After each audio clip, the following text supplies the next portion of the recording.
Hey everybody, it's Meg. I'm not going to say from Walking Moose. I'm going to say like and subscribe, and that's what I'm going to talk to you about today. Yes, but I can lean back in my chair, chin out. So today on What's on My Shelf, we are going to be doing spooky books. And the reason we're going to be doing spooky books is because I love spooky books. And over the years, I have amassed a bit of an eclectic collection of spooky books. And we're just going to dive right in and talk about spooky books. Now, first things first, we're going to define our terms. So the first thing I did was I went out to the internet and I found the very first definition of spooky that I could find. And the very first definition was a sinister or eerie atmosphere to cause unease. Perfect. That's what we're going to go with. Now, and I also have a disclaimer, and I don't want you to click off. In a couple of episodes, I was like, click off, click off. Don't click off. Don't do that. But here's my disclaimer. I do not have Amityville Horror on this list or anything from Ed or Lorraine Warren. Why, do you ask? Because I don't like them.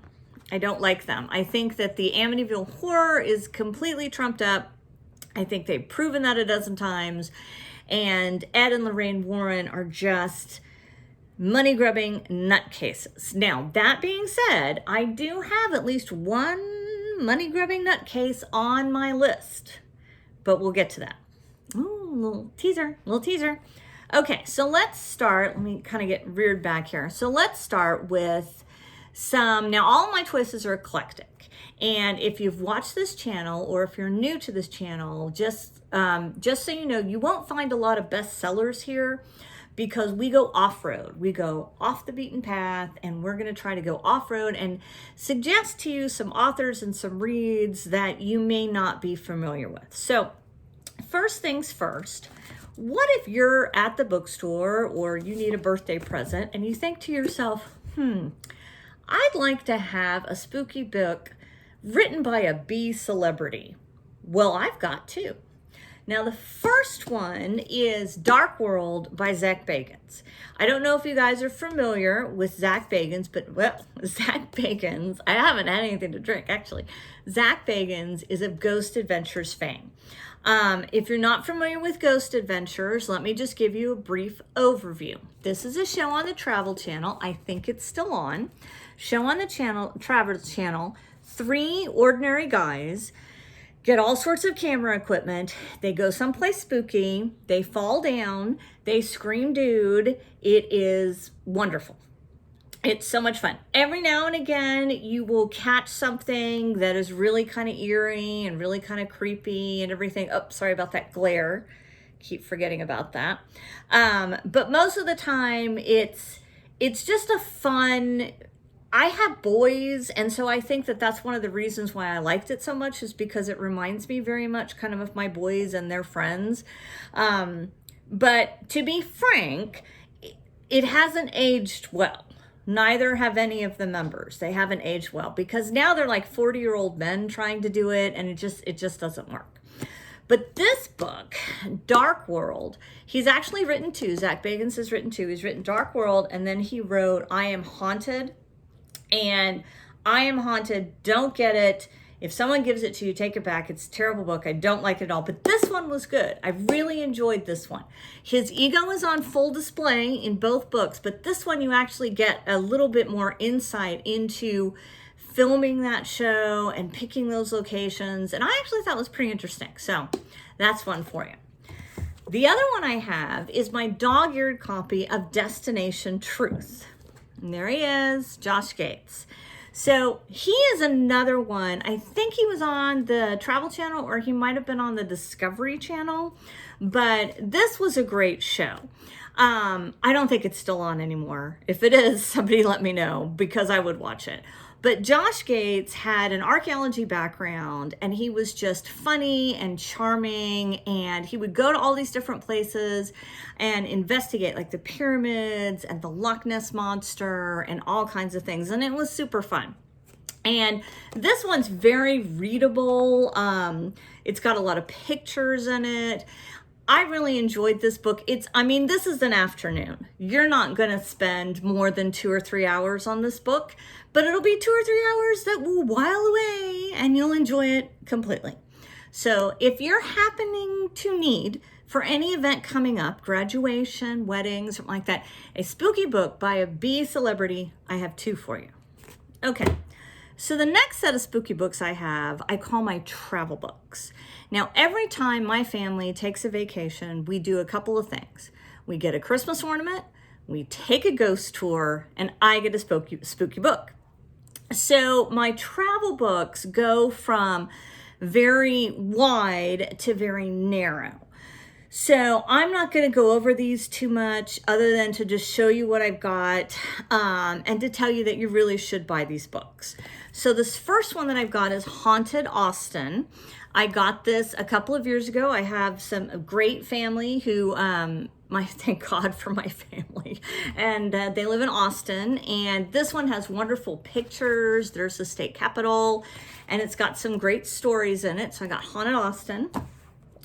I've got The Ghost of Charlottesville and Lynchburg. Now, this is not Lynchburg, Tennessee. This is Lynchburg, Virginia. This is where my husband's family is from. And so this was really interesting because my husband's family had actually heard of some of these ghost stories, and it was super fun. And again, just so that I can really plug this, these are often indie press, very small press. Excuse me, shifting my chair there.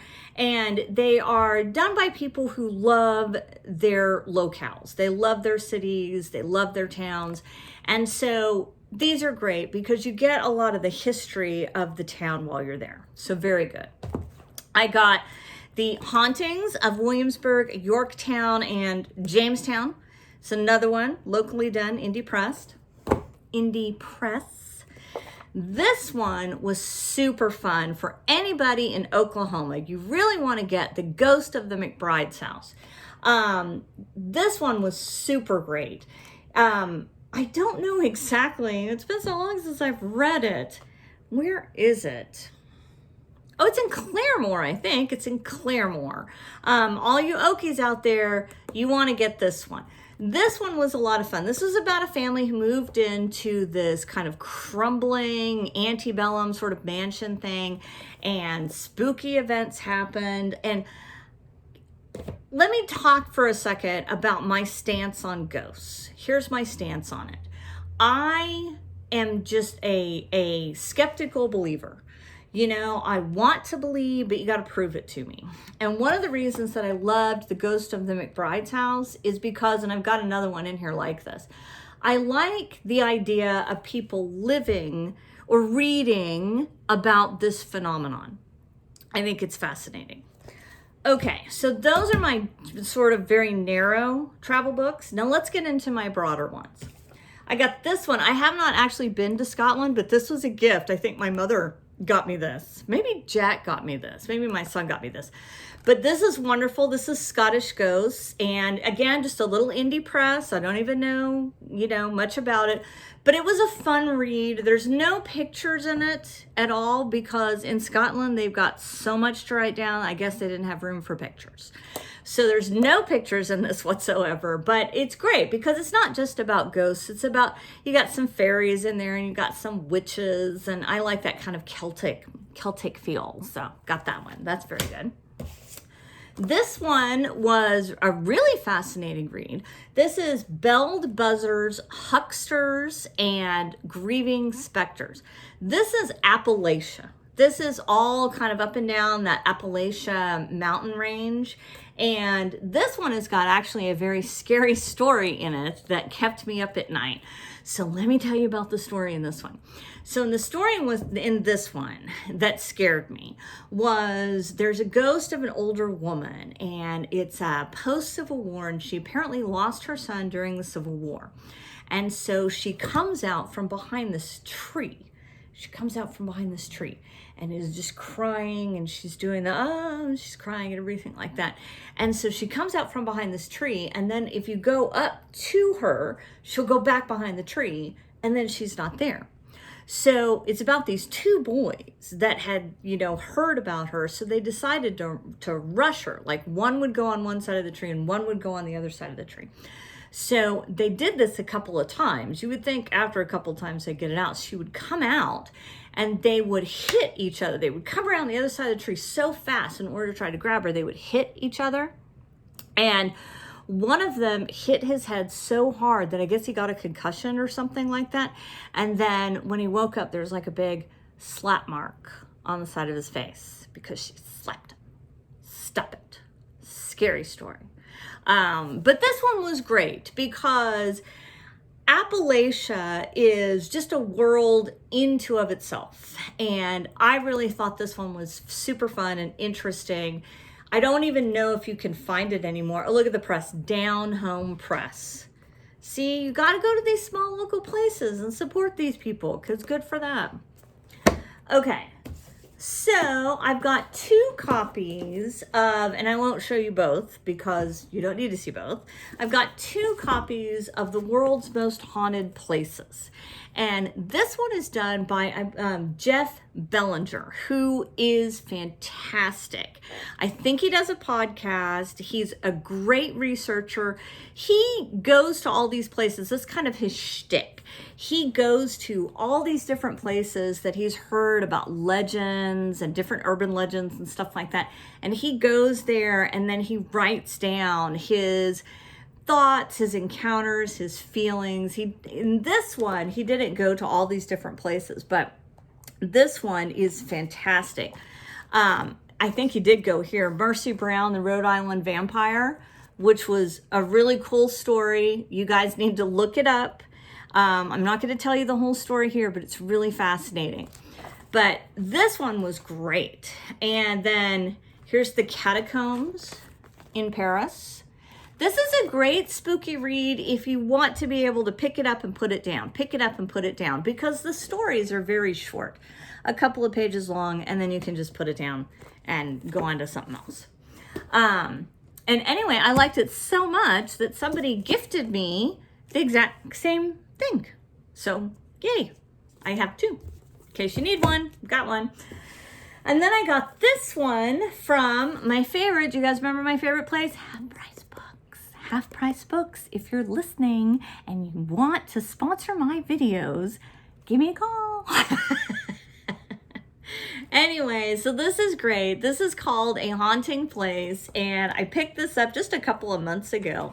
And again, the thing that I love about spooky books is that you can go to so many of these locations. I prefer a real ghost story as opposed to a fictional one because I think the real ones are they're just so much more fun. Because you can go there and you can like tour around, and sometimes there's ghost tours and everything like that. So those are all of my travel books.